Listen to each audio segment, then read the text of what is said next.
Vous êtes nouvellement arrivé au Canada ou alors vous vivez déjà au Canada et soudain vous avez un manque de fonds, une urgence, des projets d'entreprise, une acquisition immobilière et plus. Mais vous ne savez pas où trouver de l'argent. Ne vous tracassez plus, Dossier est la solution. Comment obtenir un prêt en moins de 24 heures? Allez sur dossier.com, créez votre compte, faites une demande de prêt avec un code de référence, obtenez entre 200 et 5 000 $ canadiens en quelques heures. Dossier, c'est la référence, la rapidité, la tranquillité, la satisfaction.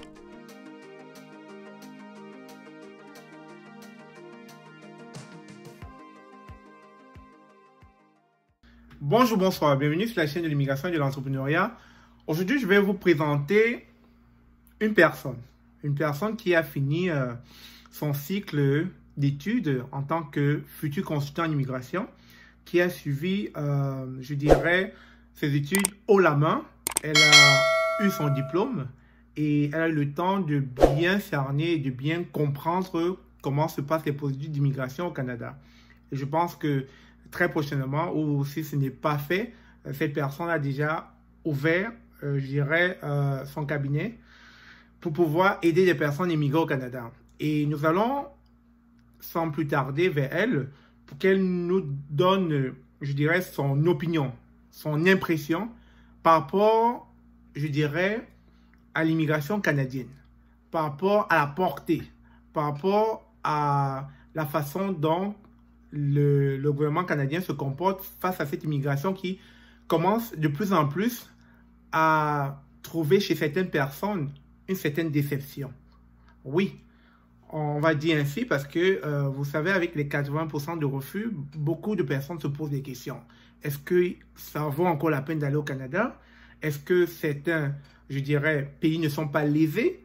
Donc, il y a tellement matière à se poser des questions. Est-ce que le Canada veut vraiment tout le monde? C'est s'ils veulent des gens, mais est-ce qu'ils veulent tout le monde? Et donc, c'est vers ça que nous allons aller et nous allons poser la question à la consultante. Quelles sont les impressions? Quels sont ses ressentis? Est-ce qu'elle pense vraiment que le Canada a encore des beaux jours devant lui en termes d'immigration? Donc, sans plus tarder, après le générique, on va vers la consultante.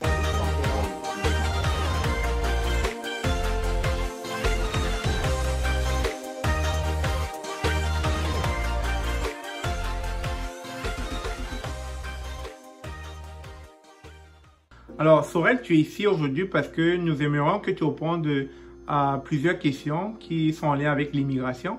Étant donné que tu as une formation dans le domaine, peut-être tu es la personne experte qui nous donnera un avis, je dirais, quantifiable et de qualité pour certains de nos abonnés qui écoutent la chaîne au quotidien. Alors, selon toi, est-ce que l'immigration canadienne a encore des beaux jours devant lui? Merci Stéphane pour ta question. Pour ma part, je dirais oui. L'immigration canadienne a encore de très beaux jours devant lui parce que, comme nous pouvons tous constater, le Canada a toujours besoin de la main-d'œuvre et de ce fait, ses portes restent grandement ouvertes. Alors, moi, j'avais une question pour toi.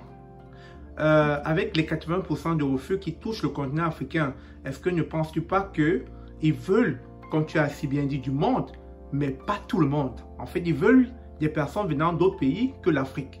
Est-ce que ne trouves-tu pas que c'est discriminatoire? Est-ce que c'est en lien avec les Africains spécifiquement? Pour ma part, je dirais non, parce que le Canada, c'est un pays de droit assez ouvert à tout le monde. Je dirais plutôt que nous, les Africains, nous devons beaucoup plus travailler notre profil et notre image parce que on doit constater que les pays visés sont des pays généralement où il y a beaucoup de corruption, beaucoup de faux. Généralement, les papiers, les diplômes, les documents que les clients envoient à l'immigration sont généralement les faux. Ce qui fait qu'on essaie de généraliser d'autres personnes qui viennent et que leurs procédures sont parfois très bien montées ou très claires, qui sont vraies dans leurs études et leur parcours. Mais juste parce qu'ils sont soit d'un pays qui est visé, on rejette directement leur demande. Donc moi, je me dirais plutôt que nous les Africains, on doit d'abord apprendre à travailler notre système et à être honnête dans tout ce qu'on fait. Et puis ça va aller parce que je reconnais qu'il y a beaucoup de personnes qui ont bien suivi les études et que j'aide à immigrer. Ils n'ont pas de problème. Donc moi je dirais qu'il ne faut pas généraliser les trucs comme quoi parce qu'on est noir, on ne peut pas immigrer au Canada. Tout est possible. Alors justement, cela me pose à poser une autre question qui est, est-ce que tu crois qu'au Canada il y a du racisme systémique? Bon, la question est très pertinente vu le cas qu'on a eu récemment. Moi, je dirais à 80%, c'est vrai, on respecte tout le monde, mais c'est comme on ne peut pas ignorer que nous ne sommes pas, c'est pas chez nous, nous venons d'ailleurs. Et imaginez vous-même que les gens arrivent et envahissent votre pays. Comment vous allez vous sentir si jamais vous sentez que vous n'avez plus trop votre place et que le système essaie de valoriser tout le monde, donner exactement les mêmes droits aux gens qui arrivent que vous qui êtes dans votre pays. Ça fait genre les Canadiens généralement, moi je prends ça comme la frustration et puis ça arrive qu'il y a d'autres parmi eux qui n'acceptent pas et puis on peut se retrouver dans des situations comme celle qu'on a vécue la dernière fois. C'est juste ça, mais moi je me dis que ici au Canada, quand tu arrives, tu peux t'en sortir, il y a des communautés qui nous accueillent et puis on est bien et tout va bien. Alors, si je vous posais la question, donnez-moi 3 aspects qui pourraient motiver quelqu'un à venir au Canada. Qu'est-ce que vous direz? Je dirais tout d'abord que le Canada, c'est un pays assez ouvert en opportunités. Moi, par exemple, quand je suis arrivée ici, directement, j'ai fait mes cours de consultant étant à la maison. Et puis, on a accès à des formations que même dans notre pays, nous ne pouvons pas faire. C'est ouvert à tout le monde. Si tu veux faire droit, si tu veux devenir avocat, tu peux être avocate ou tout. Donc, tu peux faire des études dans tous les domaines de 1. Maintenant, 2, ce qui m'a impressionné, c'est la santé. La santé parce que ici, vraiment, ils ont mis un système sur pied, genre, quand tu es malade, tu pars à l'hôpital, tu ne dépenses rien, on prend bien soin de toi. C'est vraiment, ça m'a beaucoup marqué. Et maintenant, une autre chose qui m'a aussi marqué, c'est le travail. Tu ne vas jamais en manquer le travail au Canada. Il y a toujours le travail. On recherche toujours le travail. Par contre, je dirais, il faudrait que les gens descendent sur les piédestals quand ils arrivent au Canada parce que les études que nous avons faites en Afrique ne sont pas les mêmes qu'ici. Du coup, quand tu arrives, tu as besoin de t'adapter, de retourner aux études pour faire une formation avec les réalités de ce pays pour trouver un emploi dans le domaine où tu exerçais dans ton pays.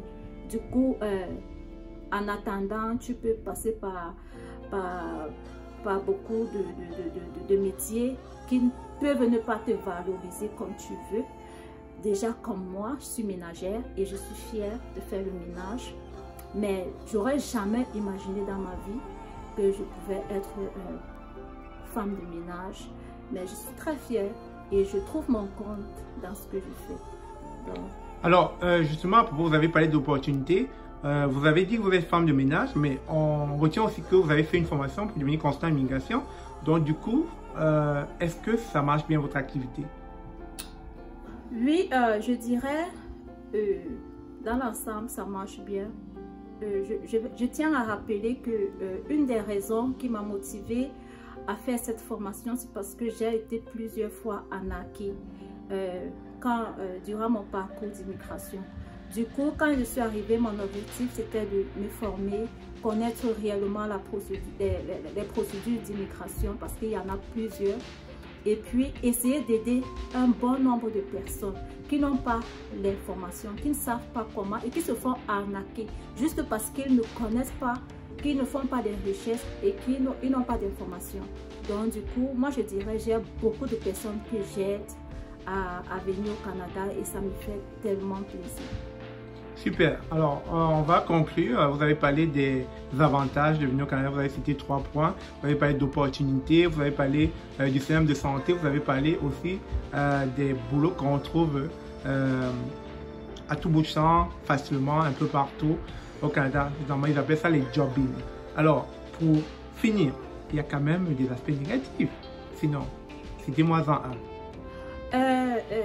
L'aspect négatif qui me touche vraiment au plus profond de mon âme, c'est les séparations. Beaucoup de couples se séparent lorsqu'ils arrivent en Afrique, lorsqu'ils quittent de l'Afrique pour le Canada, parce que généralement, les hommes africains restent dans leur posture de roi, déjà, c'est la femme qui fait tout ça. C'est juste le point négatif que j'ai remarqué ici. Sinon, dans l'ensemble, tout va bien. Alors, je te remercie beaucoup, Sorel, d'avoir pris part à cette entrevue. J'espère que les abonnés ont aimé. Et sinon, on a hâte à ce que très bientôt, vous décrochiez votre examen de l'ordre et que vous deveniez vraiment consultant agréé. Merci encore. Merci.